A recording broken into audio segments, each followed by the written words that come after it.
Morning, fellas. It's the 15th, about 7 o'clock in the morning. Sun's hiding behind the clouds right here. It's actually pretty nice outside. Um, got the yard pretty well pimped out. I'm going to run the sprinklers a little bit later. I realized that I wasn't running them long enough and they weren't getting enough of an environment, enough water, so that I have bald spots in the yard. I got the one of the robots in the pool doing its thing. It's a little cloudy because of the sand and silt in there. It's going to get real windy later. Already ran this robot. It's recharging. I wanted to. I'm going to go grab my cold drink, and go back outside and sit down and talk to you guys about a couple of things. The first two are have to deal with culture and your environment. Those are things that I think you can make a change in, but not when you're young. You're kind of a hostage to your culture and your environment when you're a young man. I'm talking a teenager and stuff like that, because you don't get to make those decisions about where you live or who you're going to be, unless you're like Justin Bieber or somebody, or one of those Uber kids that don't have to worry about that. So let me set you down so I don't give us both a seizure. I believe that two of the biggest things in your life you can change are culture and your environment. I know I changed my environment in 2016 when I packed all my shit up and left Manassas, Virginia. Never been to El Paso before in my life. Drove all the way here, rented a home, and looked for a wife because I wanted to be happy. So that's how you can change your environment. If you want to stay in place, you have to deal with the environment that you're in, but you can just move across town and completely change your environment. Part of changing culture is that's something that's a little bit more difficult. There are things that bind us together that we choose or that we're exposed to, and we end up finding that to be our normal. Music, food. Where I grew up, everybody was poor. They used to call us white kids. We were poor white trash, PWTs they used to call us. But it's just those two things you have the ability to change as you get older and you become independent. The last thing I would like to talk to, especially you younger guys, is that I had to do this with both of my sons. At some point in time, when a young man is coming up, he's going to say, I don't have to listen to you.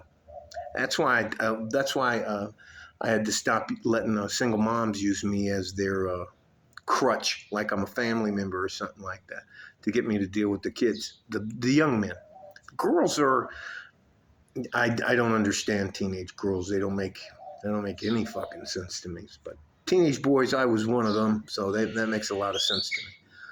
But there is going to be a time we're going to be like, especially if the only people in your life are women, and you're like, look, I'm bigger than you are. I'm stronger than you are. You can't make me do anything.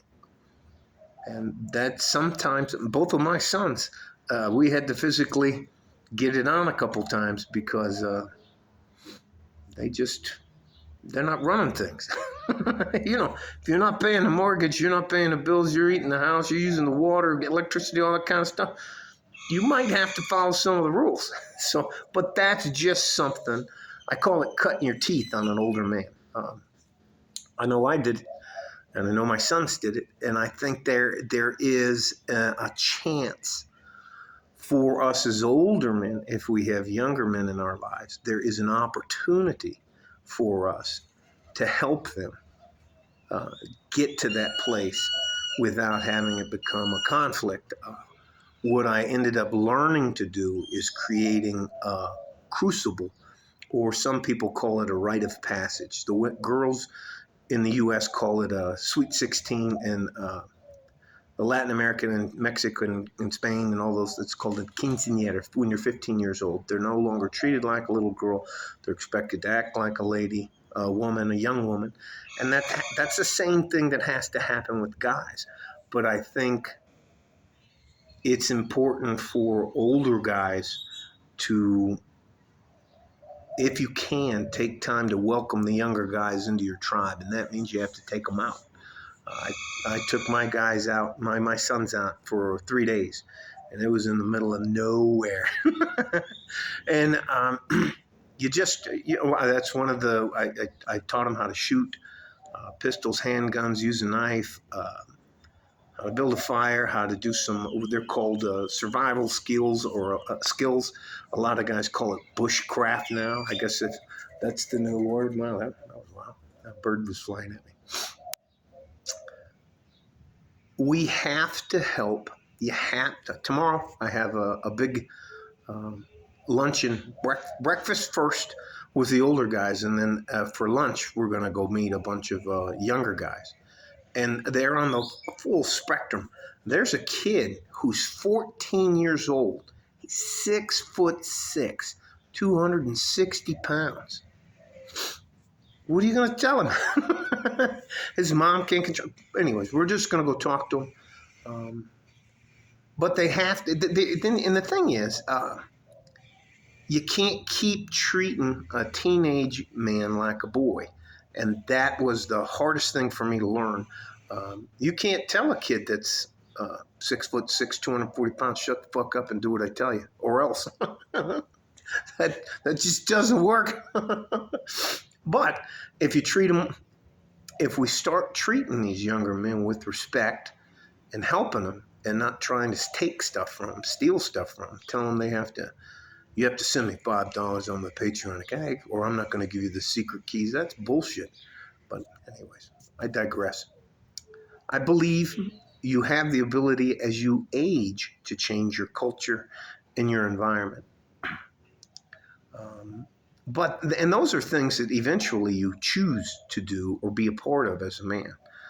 I think that to help some of the younger men transition, they have to have a rite of passage or crucible. And at the end of that weekend, it was a Thursday to a Sunday afternoon. We drove back on Sunday afternoon. Prior to us packing up our camping gear and the rest of that stuff, I told him, look, I'm not going to talk to you like you don't have any sense anymore. I'm considering you a young man. And I told him, there are certain things that I expect out of you. I expect you to be on time. I expect you to do what you're supposed to do. I expect you to be honest with me and your mother. And I expect you to work hard. I expect you to have your plans set in place, and those are your 3 plans. That is our dreamer phase, which is from your 12 till you're about, I'd say, 23 is the latest you can, in my opinion, you can be in your dreamer phase. After your dreamer phase is your career phase. Career phase, not a fucking job, a career. A career meaning that at the end of the road, you have something to look forward to. You have to look forward to a retirement plan, medical benefits. But those aren't shiny examples, and you're not going to be driving around a fucking Bugatti and multi-level marketing bullshit and all that. Anyways, I'm talking to the good, average, hard-working guys, the plumbers, the carpenters, the concrete guys, the truck drivers, including the tankers, the guys that work out in the fucking oil fields, the guys that make sure power grid works, our water works, our roads. When there's a car-sized pothole, they go out and take care of it. How about the guys up north that clear the snow? How about the people that make sure we have food on the shelves? How about the guys that fix your car, come and fix your attic, fix your roof? Just those are the guys that matter to me.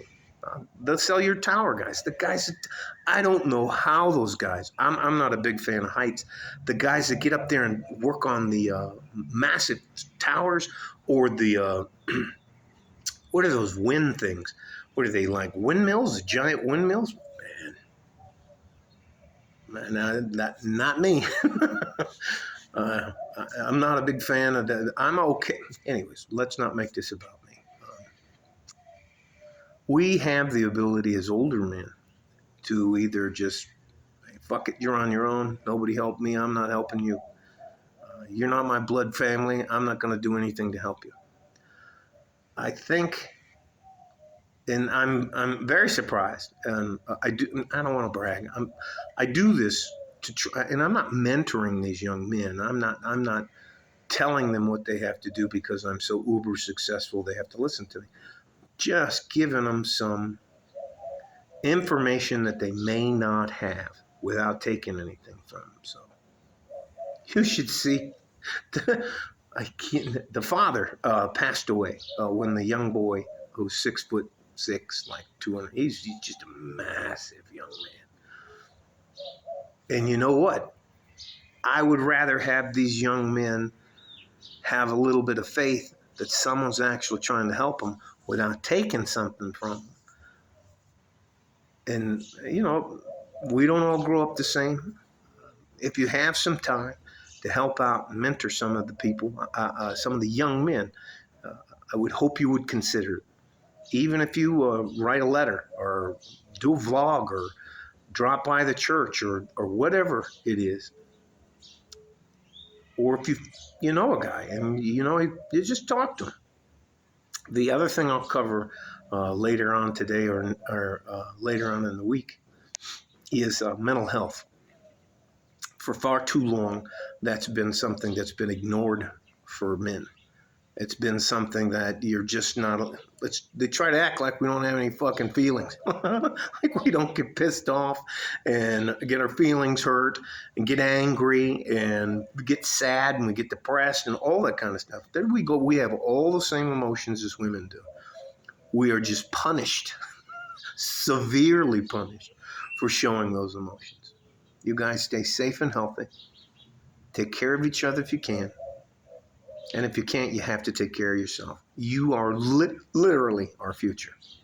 And I'm going to do whatever I can to make sure our future isn't Armageddon. Culture and environment, you have the ability to change, but only after you get out on your own. And yes, you're supposed to have a transition from being treated like a boy and becoming a young man. And that means that you are entitled to a certain amount of respect, and that you just can't be ordering around these young men and acting like if they don't do what you say, you're going to beat their ass, because some of them are 6'6". And that's a nightmare. Even if he doesn't know how to fight, that's a nightmare. So anyways, it is what it is. Love you guys. I'm going to do what I can to help you. But we gotta start looking out for these younger men coming up.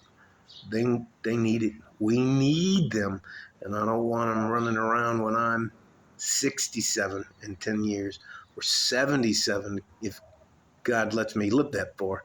I don't want them going, fuck you, old man. You didn't do shit for me. All right? Like a fart in a G-string from West Texas, El Paso. I'm out of here.